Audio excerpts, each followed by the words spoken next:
Guillaume Apollinaire, le poète, fut aussi un critique d'art et c'est un des premiers à avoir défendu l'œuvre du douanier Rousseau. On le voit ici représenté aux côtés de Marie Laurencin, sa muse, qui était aussi une grande peintre de l'époque.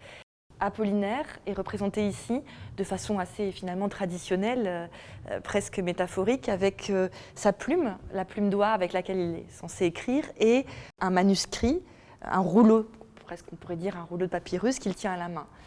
Aux côtés, sa muse qui l'inspire avec la main levée au ciel, comme la muse antique qui inspirerait son poète, et vécu, là encore, à l'antique, avec cette grande toge qui semble la draper. Une grosse muse, comme l'a dit Henri Rousseau, pour un grand poète.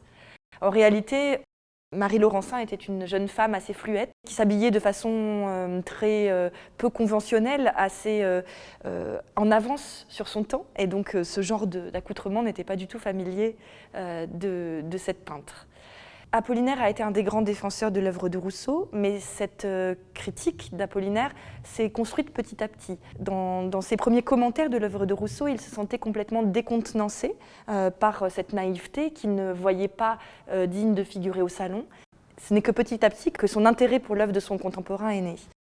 Dans cette toile, il a voulu peindre son compagnon de route de façon officielle, comme le poète de l'avant-garde qui défendrait le peintre de cette modernité que devient Rousseau.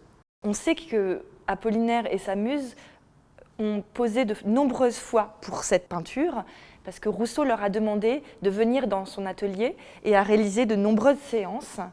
Et les poses étaient longues, fastidieuses. On a des témoignages de ces liens entre le poète et l'artiste grâce aux lettres qu'a publiées Apollinaire sur ce tableau.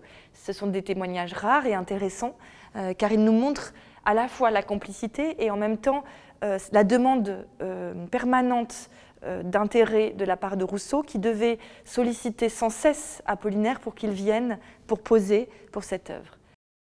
Ce qui est intéressant, c'est de savoir que finalement, Rousseau passait beaucoup de temps à mesurer les différentes parties du visage des deux modèles et que finalement la représentation finale est assez peu ressemblante par rapport à ce qu'on connaît par les photos de ces deux personnages.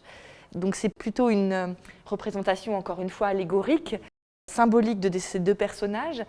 Il a voulu ici poser l'importance de son cercle d'amis pour la reconnaissance de sa peinture.